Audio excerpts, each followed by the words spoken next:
Sports talk की इस नई बुलेटिन में आप तमाम का स्वागत है और इस्तकबाल है। उम्मीद करता हूं कि आप तमाम बखैरियत और आफियत से होंगे। माह रमज़ान का महीना चल रहा है, इसलिए मसरूफियात कुछ ज़्यादा हो गए हैं, लेकिन स्पोर्ट्स टॉक की एक कोशिश है कि आपसे राब्ता कायम रखे।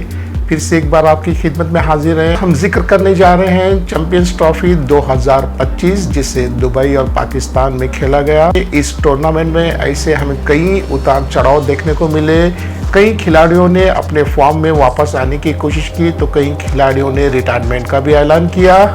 और सबसे पहले हम जिक्र करने जा रहे हैं, सबसे पहले हम जिक्र करेंगे भारत की शानदार जीत का, जिसका जश्न सिर्फ भारत में नहीं दुबई में भी बड़े जोर शोर से मनाया गया। क्रिकेट के फैंस दुनिया भर में मौजूद हैं, उन्होंने बड़े जोर शोर से इस जीत का जश्न मनाया और भारत ने इस फाइनल में न्यूजीलैंड को 4 विकेट से करारी शिकस्त देकर फिर से एक बार भारत ने 12 साल के बाद आईसीसी की ट्रॉफी जीत ली।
आईसीसी 2025 की मेजबानी कर रहे थे पाकिस्तान, लेकिन इस टूर्नामेंट को हाइब्रिड के तहत खेला गया, यानी चंद मैचेस दुबई में खेले गए और चंद मैचेस पाकिस्तान में खेले गए और ये टूर्नामेंट एक हाइब्रिड मेथड की तरह खेला गया। सबसे पहले हम जिक्र करेंगे मेजबान पाकिस्तान की क्रिकेट टीम की।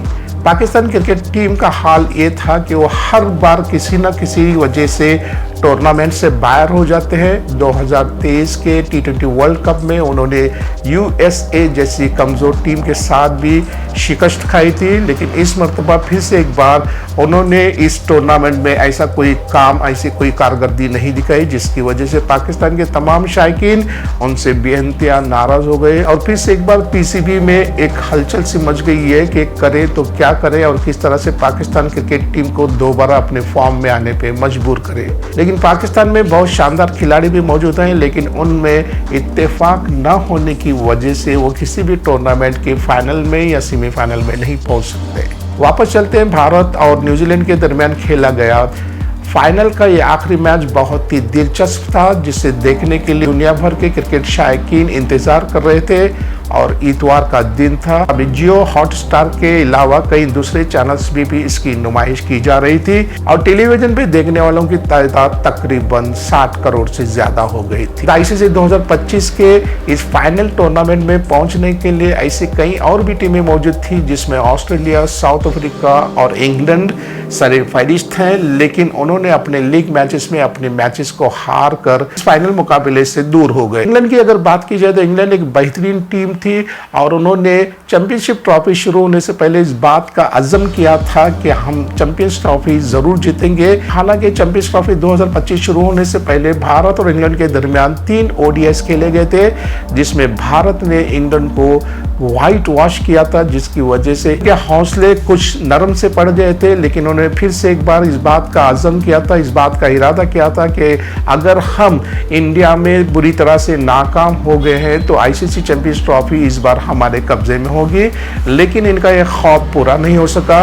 इंग्लैंड को अफगानिस्तान के हाथों बुरी तरह से शिकस्त का सामना करना पड़ा और इसके साथ साथ साउथ अफ्रीका ने भी उन्हें बुरी तरह से शिकस्त देकर इस टूर्नामेंट से बाहर बाहर कर दिया। अगर साउथ अफ्रीका की बात की जाए तो साउथ अफ्रीका भी बड़े पुरअज़्म इरादे से इस टूर्नामेंट में उतरी थी। साउथ अफ्रीका ने भी अपने खेल का बेहतरीन मुजाहरा इस टूर्नामेंट में किया, लेकिन वो फाइनल तक नहीं पहुंच सकी। साउथ अफ्रीका को न्यूजीलैंड ने करारी 50 रन की शिकस्त देकर उन्हें भी इस फाइनल की दौड़ से बाहर कर दिया। भारत ने न्यूजीलैंड को सेमीफाइनल में भी शिकस्त दी थी और दोनों का मुकाबला फिर से एक बार फाइनल में होने जा रहा था और सबको यही उम्मीद थी कि ये मुकाबला बड़ा ही शानदार होगा, क्योंकि न्यूजीलैंड के बेहतरीन खिलाड़ियों ने अपना खेल का मुजाहरा साउथ अफ्रीका के खिलाफ किया था, जिसमें सबसे ज्यादा रन बनाए थे रचिन राजेंद्र ने।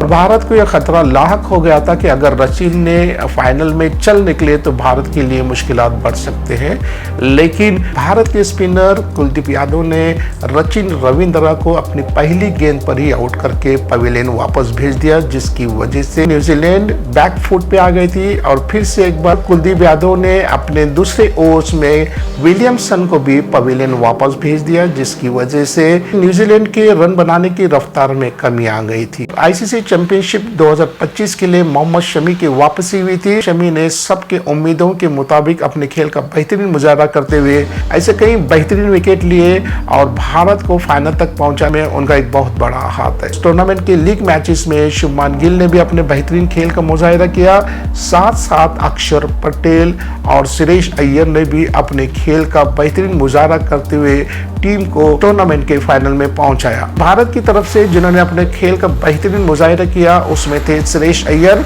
लेकिन उन्हें ज्यादा क्रेडिट नहीं दिया जा रहा। पता नहीं क्या वजह है कि सुरेश अय्यर एक बेहतरीन खिलाड़ी है। जब भी भारत की सलामी जोड़ी नाकाम हो जाती है तो सुरेश अय्यर ही वो ऐसे खिलाड़ी थे जिन्होंने भारत की नैया को पार लगाया। फाइनल की जीत में सुरेश अय्यर का बहुत बड़ा हाथ है, लेकिन उनका कहीं भी जिक्र नहीं किया जाता। सिर्फ ऐसे दो खिलाड़ियों का जिक्र किया जाता है, जिसमें है विराट कोहली और रोहित शर्मा। विराट कोहली कभी रन बना रहे थे, कभी रन नहीं बना रहे थे और सबकी निगाहें विराट कोहली पे लगी हुई थी। इसके अलावा रोहित शर्मा का फ्यूचर, रोहित शर्मा का मुस्तकबिल भी इस टूर्नामेंट पे लगा हुआ था, लेकिन विराट कोहली ने पाकिस्तान के खिलाफ एक बहुत ही बेहतरीन शानदार सेंचुरी बनाई और ये साबित कर दिया कि विराट कोहली अभी जिंदा है।